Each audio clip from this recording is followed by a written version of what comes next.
Hi, all. It's September 14th, whatever year they say this is. And tonight I'm talking about slaying your sacred cows. So, the vast majority of gamers inherited role playing from other gamers, who in turn inherited it from previous gamers, and so on. But there's no such thing as just the role playing game. Even if you happen to be playing the same edition of the same game, there are dozens of differences, large and small. What we inherit with role playing games are a set of presuppositions about the many aspects of how the game is to be played. Some of these presuppositions are so deeply ingrained that they become downright doctrinal, even sacred to us. Some of them are almost completely universal, and others are fragmented in different groups, much in the same way as we saw religious denominations spread out and change in the 17th through the 19th century. But some of the presuppositions we inherited became so ingrained, so sacred to us, that we don't question them. And if someone challenges them, we often recoil and attack instead of consider whether we should actually keep or abandon them. Some gamers are proud fideists, holding on to what they inherited blindly and staunchly for the sake of holding on, I guess. This is observable all over the spectrum. Some apply histrionic zealotry to what they inherited. Some of them portraying Gygax as some kind of high apostle or Jesus himself within the Gygaxian cults. But instead of remaining blindly married to any presuppositions about how role-playing games are to be played, we can start by asking the most important question: what is the exact experience I want in my role-playing games? This isn't easy, and it can even take years of consideration and experimentation to answer, an issue that I've discussed elsewhere. But once we start zooming in and getting the answers to that question, we can then ask the next level of essential questions. How does each element that we use in our game affect the experience being generated? And when we discover that some of those are working against our recognized goals, we should let them go, to slay our sacred cows. Some presuppositions seem so fundamental that I can't foresee any argument to abandoning them, like players control the choices of their characters. But there are many others that you should consider killing off. For example, take the PC should not die too soon. We just started the campaign, and what a waste to let them die in session 2. Or PCs cannot die undramatically. They can't just take a random goblin spear in the throat and die. That's boring. And some people even hold PCs cannot die at all, or at least they can't permanently die. They can always be resurrected through some means. We can see the evolution of such role-playing games, Sacred Cows, for in the late 80s, we started seeing role-playing game scenarios or campaigns getting migrated over into novels, and that seeded the notion of our characters can create living novels too. But the approach to take is in asking for each of the presuppositions, how does that affect the feeling of the game? Is that feeling in line with my true gaming appetite? With PC death, I consider the tweaking of reality as a detriment every time.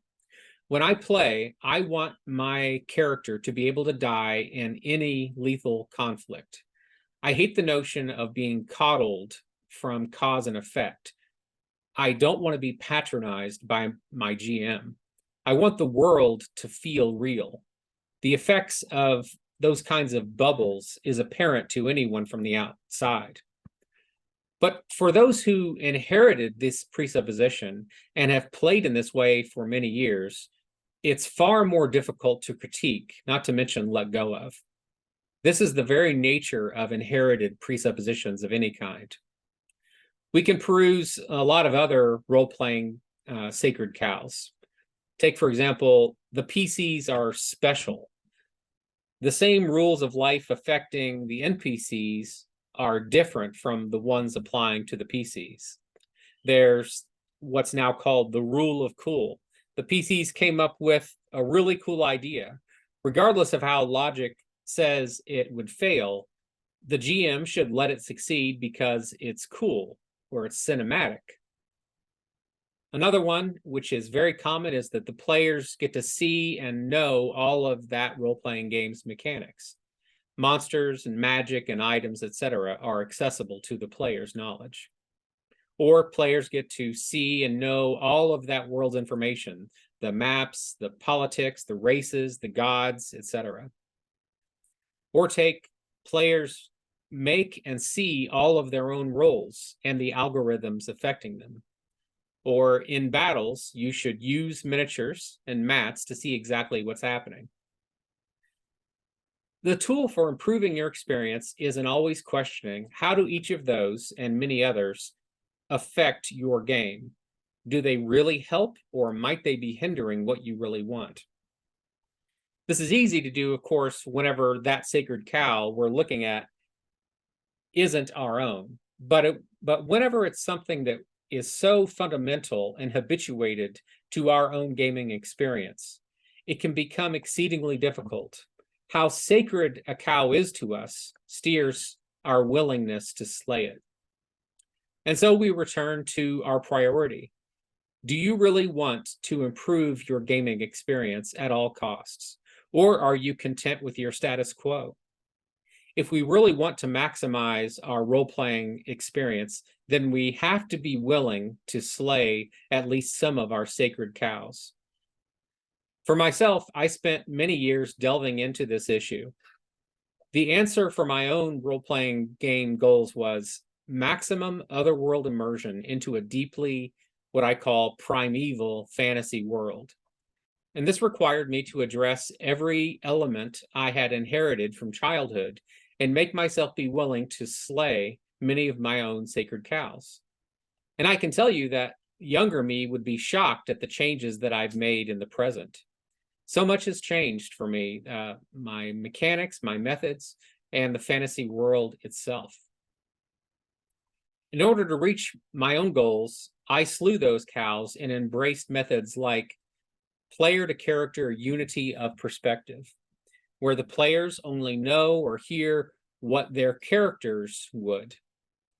This requires, as I've discussed in other videos, player opacity to the mechanics. Instead of players viewing any mechanistic information at any point, it's totally obscured. They ignore all of it. Instead, they only see or know what the GM concludes that they would perceive and believe. Player opacity to the world information.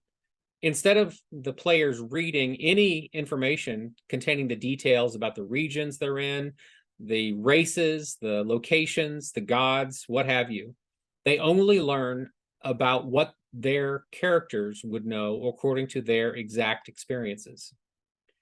So, I mean, just those changes that I've mentioned may set your alarm bells ringing, and you may find yourself instantly railing against such notions, firing off quick refutations.